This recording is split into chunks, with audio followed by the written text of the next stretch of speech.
న్యాయమూర్తి గారు మా మొర ఆలకించండి. కావలి పట్టణంలోని బుడంగుట కాలనీలో వినాయక చవితి ఉత్సవాలలో భాగంగా కోలాట వేస్తుండగా చిన్నపాటి గొడవ జరిగిందని, దానికి న్యాయవాది జయలక్ష్మి, ఆమె అనుచరులు నరేష్, ఉషారాణి, శారద మాపై దాడి చేసి గాయపరిచారని, కావలి ప్రభుత్వ వైద్యశాలలో కూడా చికిత్స పొందామని, అయినా పోలీసులు ఏకపక్షంగా వ్యవహరిస్తూ మాకు న్యాయం చేయలేదని బాధితురాలు షేక్ సోని తమ ఆవేదనను వ్యక్తం చేశారు.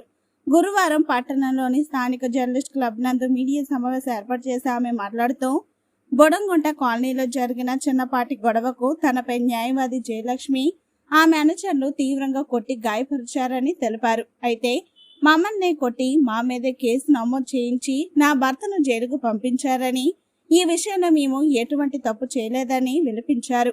కావలి రూరల్ పోలీసులు న్యాయవాది జయలక్ష్మి వైపే మాట్లాడుతూ, ఆమె న్యాయవాది అనే భావంతో మాపైనే కేసులు నమోదు చేసి మేము ఇచ్చిన ఫిర్యాదు కూడా తీసుకోలేదని ఆమె వాపోయింది.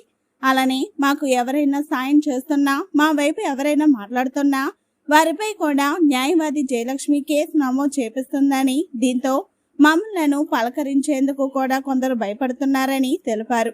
న్యాయమూర్తులు అన్నా, న్యాయవాదులన్నా మాకు మా కుటుంబానికి గౌరవం ఉందని, మేము చదువుకున్న వాళ్ళం కాదని, ఏదైనా తప్పులు ఉంటే మమ్మల్ని మన్నించి న్యాయవాది జయలక్ష్మి నుంచి కాపాడాలని, మా కేసును కూడా విచారణ జరిపి న్యాయం చేయాలని కోరారు. ఈ కార్యక్రమంలో ఆమె కుటుంబ సభ్యులు తాళ్ళూరు నాగమణి, నల్లగంట్ల కిషోర్ పాల్గొన్నారు. మాది తప్పు లేదు,